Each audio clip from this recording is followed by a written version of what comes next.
Hello again, everyone! As you probably remember, I put out that how to make a hot glue dome Stefan video a while back, and while a lot of you enjoyed it, I got a bunch of requests on how to make a hot glue dome Stefan or a dome Stefan. And now that I actually have some foam on me, this white stuff right here, I can show you how I make my hot glue domes, and I've heard they are pretty well made. Now, there are a bunch of how-to videos for Stefans on YouTube, but the only real good one out there right now is the one that Coop has, and even then I think I can show you some ways to make your domes even better than how he makes them. So that's what I'm going to be doing. This might be a two-part video, I don't know yet, but let's start with the materials that you're going to need. First, you're going to need some FBR. Make sure it's good quality foam and not some crappy ones, because I see a lot of people using crappy foam, and crappy foam is never good.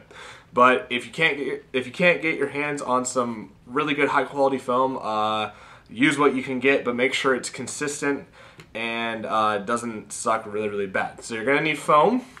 You're going to need some razor blades. Now a lot of people use X-Acto knives, and I don't like using X-Acto knives. I like using these Stanley razor blades, the nice long ones. And the reason I like using these is because there's a lot more surface on the razor blade, which means you have a lot more cutting area. So when, let's say, half of it on this side gets dull, you have the rest of this side to use, and you can get a pack of 50 for like $5. So there's no excuse not to use these instead of X-Acto knives, because these will last you longer, and when they get dull cutting foam backer rod, they're still sharp enough to use for other applications. So I like using those, and that's what I recommend. You're going to need a high temp hot glue gun. Do not use low temp, go with the high temp. I use two kinds of glue. I use the regular clear high temp glue stick for putting the BBs in, and then I use the shiny glittery glue for the tops of my domes, so I can know that they're mine,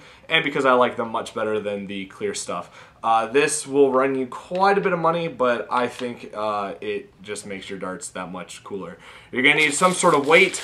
I use Daisy BBs, not Copperheads. Don't use Copperheads. Daisy BBs weigh a little bit more, and they shoot better out of a BB gun, so I prefer these. Daisy BBs, they're really cheap. You can get like 3,000 rounds for like $6 or something like that.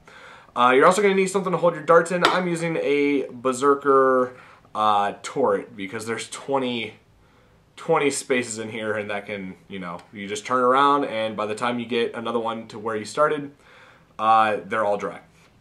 You're also going to need a pair of plastic snippers. This is optional, but this is what I use. I don't have my regular ones. I'm using these top down. I don't know what they're called, but I'm using these for right now because I can't find my other ones. But I use these to cut my hot glue dome in case it's overlapping the side of the foam, so it goes into CPVC nice and smoothly. So I recommend you get some plastic snippers. They're not too expensive. For the dart cutting jig, I'll get into this more later, but brass, 17/32 brass, PETG, the chainsaw sharpening piece from the Dremel sharpening kit. It comes with like 3 different accessories, but you need this one. It's the 932 chainsaw one that I've modified just by cutting off these 2 sides, and you make your PETG and brass into this little piece, but I'll get more into that later, and then some cutting bits for that, but I'll explain all of that when the time comes. So let me put this aside so it's out of the way. And lastly, you're going to need a pillowcase. Mine is green. Yours can be any color that you want it to be. So now that you have all your stuff, let's get into this. I'm going to show you how to cut your foam and different ways of measuring it. So let me clear off my table and I'll get right into that. The first thing you need to do when making a Stefan is you need a way to measure and cut the foam. There's a few ways of doing this that I've seen. Some people put down a ruler, they take their foam, they find the length that they want for it. In this case, we use 1.5 inches down here in the southeast. They take it, they take their razor blade, they line it up, and then they cut it. Not the best way, but if that's all you have, then go for it. Except I would recommend you take a piece of tape or similar and cut it, put it down on your table like that, measure out 1 inch, and then mark it with a Sharpie and then use that instead of having a ruler down, because I know some of them can deform and it takes up a lot of space. So that's one way. The way I do my dart cutting is, Nam and I share this thing right here. It has two cuts into this pipe. One is at 1.25 and one is at 1.15 inches. And the cuts are just big enough to where the razor blade can go into it. And it goes about that far in. And what that allows is you put your foam in there, you line it up into this part right here, you take your razor blade and then you cut it and then you push it out and continue. One way you can make this without having to go through a lot of trouble is take some 1/2 inch PVC, as foam falls off my desk and things are rolling around. Take 1/2 inch PVC, mark out where 1.5 inches is exactly to make sure both sides are extremely straight. Cut it so that when you take your foam and you put it in, you can line it up on the back here. I'll put this down so you can see. Line it up on the back, or in the front I should say. Line it up, and then you can cut it just like that and push it through, and you'll have a 1.5 or 1.25 or whatever length stuff in that you use. But that's if you want a nice jig without having to go through the rulers and everything. So let me put these aside and use what I use, which is this. So what we do is take our foam. It's seriously simple. I don't know how you can mess this up. Take your foam, you put it in until, so at the very end here, let me cut off so it's straight.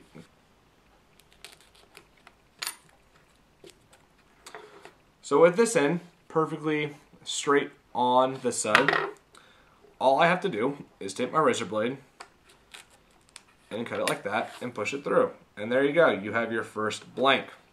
And you just continue doing that.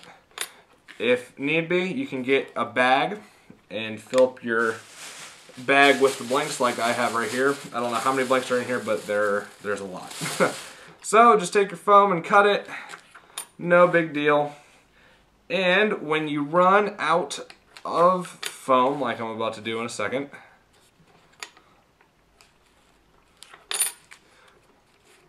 take your foam and put it into your pillowcase, and we will go from there.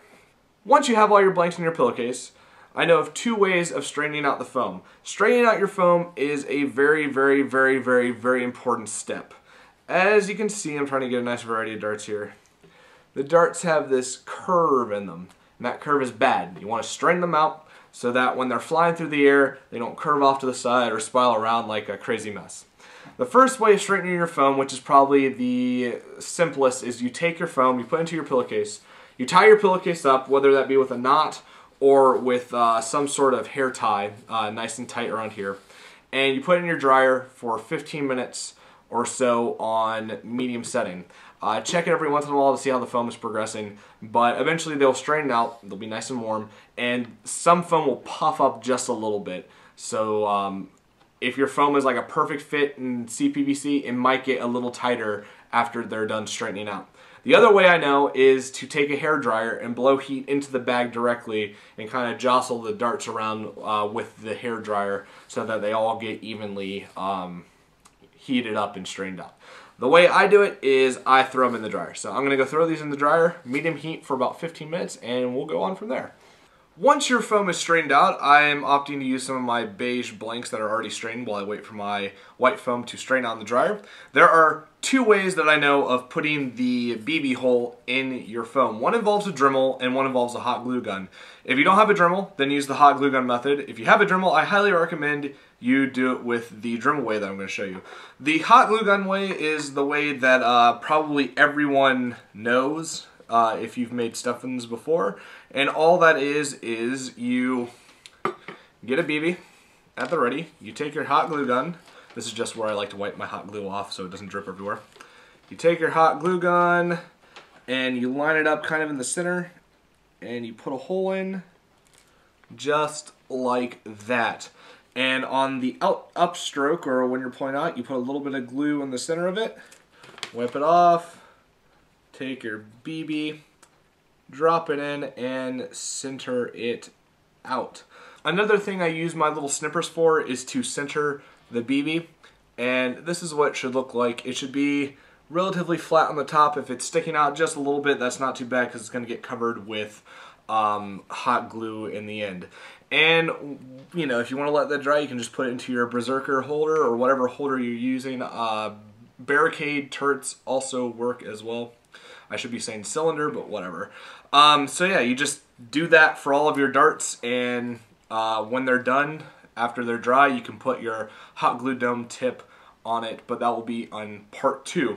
For now, I'm going to show you how to make the little chainsaw bit that I have here, which makes centering the BBs much easier. So let me put my hot glue down, just down here. And the way you do this is you go to Lowe's or Home Depot and buy the 932 chainsaw bit. I'll put a picture of what it looks like without the pieces cut off of it. You buy that, it's like $14 for a 3 set. I have the rest of it here, and it comes with a bunch of little sharpening and grinding bits. This is what the package is going to look like. You have 2 others here. You don't need those, so I guess you can find some sort of way to use them, but this is what you need. You just need this, and what you're going to do is you're going to take your Dremel and you cut off the pieces just right here. That doesn't have to be perfectly straight or whatever, just make sure that they're cut down. Next, you're going to want to make this piece, and this piece is actually extremely easy to make. You just need some PETG and some 17/32 brass.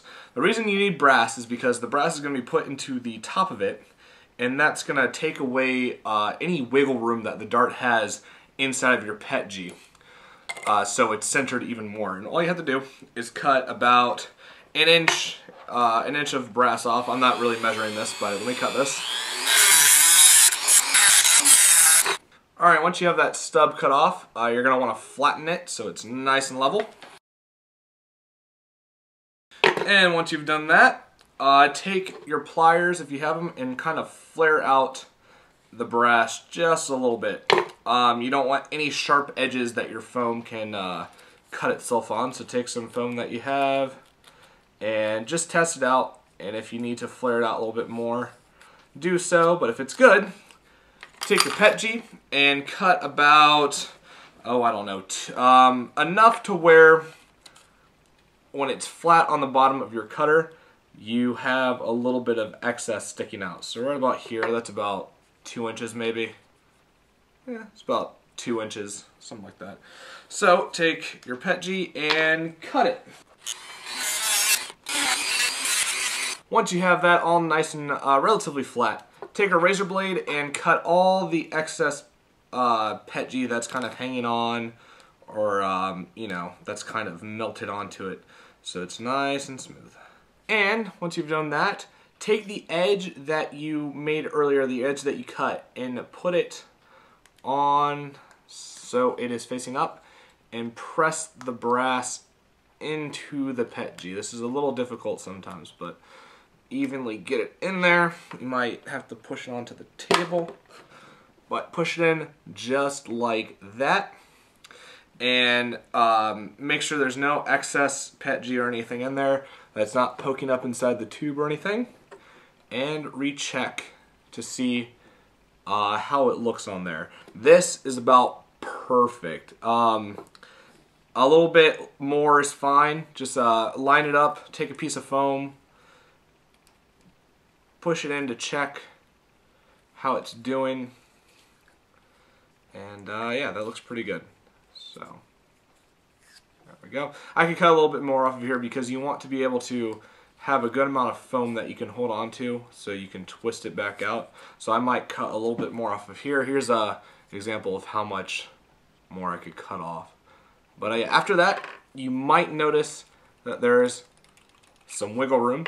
So take some E-tape, wrap it around, and test it to make sure it gets to the point where you can slide it out, but there's hardly any wiggle room. A teeny little bit is alright, but you don't want this to move too much. And that's how you can make a nice little piece that holds the foam, but also centers it. And I'll show you how this works. First, you're going to take your cutting bit. I use a conical carbide bit to cut my holes in. You're going to put it all the way down, so it's consistent every time you use this. Put that in, make sure it's tight, put your cutting rig in there, and you'll see that it comes up to about where the brass is. Now, this is how it works. You turn it on, doesn't have to be too fast. You take your dart, I'm trying to get a nice view for you, and you take your dart and you put it through the brass, twisting it, and you just twist it while you push down, and you get a perfectly centered hole. This is pretty good. And the reason why this works so well is because your BBs will be centered, which makes it so that your darts don't go flying off at an angle or a fishtail out of control, which is what you preferably want in your darts.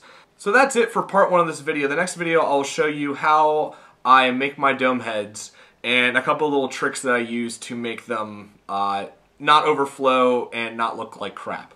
So yeah, part 2 will be coming out shortly, and I hope you enjoy this video and stay tuned.